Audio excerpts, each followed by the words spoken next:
نے جنگ نہیں کی. دنیا پریشان ہو گئی. قبلہ نے فرمایا حسن سے صلح کی گئی, حسین سے جنگ کی گئی. دونوں سے کیے جانے والے سوال مختلف تھے. حسن سے حکومت مانگی گئی تھی, حسین سے بیعت مانگی گئی تھی. اب سوال مختلف کرتے ہو اور پھر کہتے ہو کہ جواب مختلف کیوں ہے؟ اگر وہی سوال تو امام حسن سے کرتے جو امام حسین سے کی تھی تو کربلا برپا ہو جاتی. ایک بندہ ڈاکٹر کے پاس گیا, اس نے اپنا چیک اپ کروایا.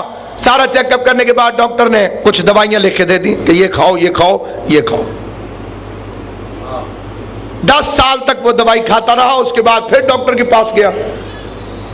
جس ڈاکٹر کے پاس اب گیا اس نے کہا کہ آپریشن ناگزیر ہے.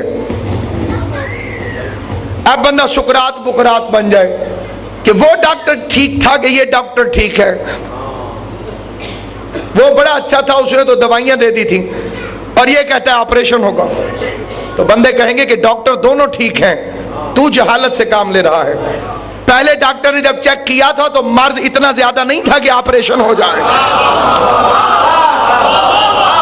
اس وقت مرض دوا سے کنٹرول ہو سکتا تھا اور دوسرے دیکھا کہ آپریشن کے بغیر کوئی چارہ نہیں. تو جب زمانہ امام حسن تھا تو آپ نے دیکھا کہ معاویہ کی منافقت کو صلح سے بے نقاب کر دینا ضروری ہے, اور حسین نے دیکھا کہ کربلا والے آپریشن کے بغیر گزارا نہیں ہوتا.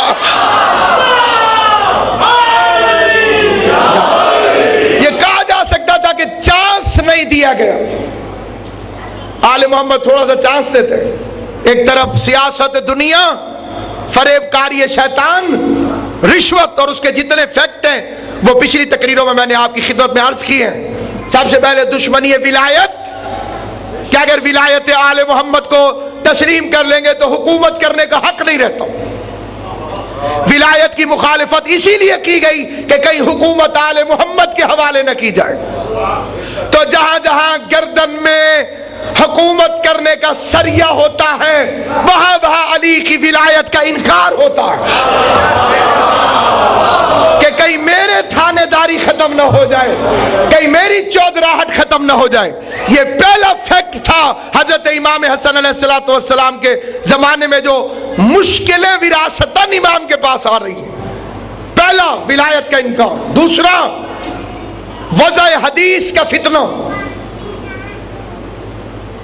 جیلی حدیث ساز پیدا کیے جا رہے ہیں اور جنہوں نے کاتب وحی قرار دے دیا. ام المومنین حضرت عائشہ نے مجلس سننے کے یہ آداب نہیں ہے جو آپ نے کیا ہے, یہ غلط ہے. جو بات معرفت ہوتی ہے وہ معرفت ہوتی ہے, اس پر میں تشریح بھی نہیں کروں گا, مجلس کے بعد آپ مجھ سے ملیے گا. سامعین کرام قدر, ائمہ معصومین نے ان کے ساتھ گزارا کیا ہے آپ حضرات کو معاشرے کے اندر زندہ رکھنے کی خاطر. 6 مرتبہ امام صادق سے بندے نے پوچھا آپ کا ام المومنین عائشہ کے متعلق کیا خیال ہے؟ امام نے سکوت اختیار کیا.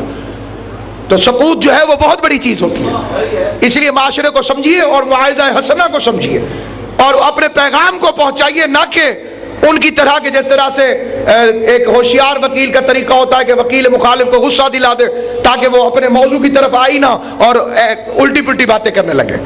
تو رازم کی باتیں اور ہوتی ہیں اور بازم کی باتیں اور ہوتی ہیں.